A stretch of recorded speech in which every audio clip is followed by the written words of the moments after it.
नमस्कार, सार्वमंथन न्यूज महाराष्ट्रमध्ये आपलं स्वागत. पाहुयात आजची सविस्तर बातमी.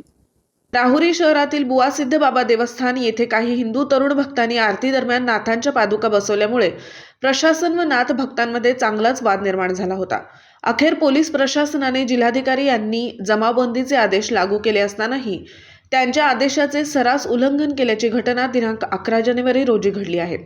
माजी मंत्री प्राजक्त तनपुरे व भाजप युवा मोर्चाचे जिल्हाध्यक्ष अक्षय कर्डिले यांच्यासह अनेक साधू संत व शेकडो नाथ भक्तांच्या उपस्थितीत महाआरती करण्यात येऊन या दरम्यान देवस्थान परिसरात तणाव निर्माण झाला होता. या प्रकरणी पादुका बसवणाऱ्या 10 ते 12 जणांवर पोलिसांनी गुन्हे दाखल केले आहेत.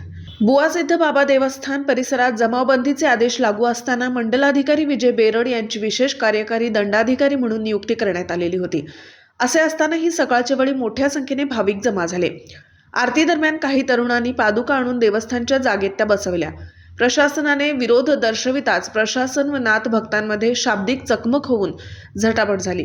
या घटनेनंतर आक्रमक घोषणाबाजीमुळे देवस्थान परिसर दणाणून गेला होता. यावेळी काही काळ तणावपूर्वक वातावरण निर्माण झाले होते. पोलीस प्रशासनाने हस्तक्षेप करत परिस्थिती नियंत्रणात आणली.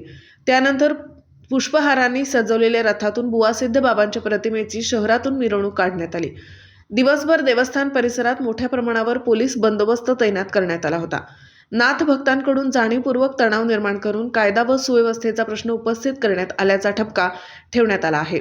तसेच जिल्हाधिकारी यांच्या आदेशांचे उल्लंघन झाल्याने पोलीस हवालदार अशोक शिंदे यांच्या फिर्यादीवरून 10 ते 12 अज्ञात इसमांविरुद्ध गुन्हा रजिस्टर नंबर 38/2026 महाराष्ट्र पोलीस अधिनियम 1951 चे कलम 135, 37(1), 37(3) अन्वये गुन्हा दाखल करण्यात आला आहे. पुढील तपास पोलीस निरीक्षक संजय ठेंगे यांच्या मार्गदर्शनाखाली सुरू आहे. सार्वमंथन न्यूज महाराष्ट्र, राहुरी, अहिल्यानगर.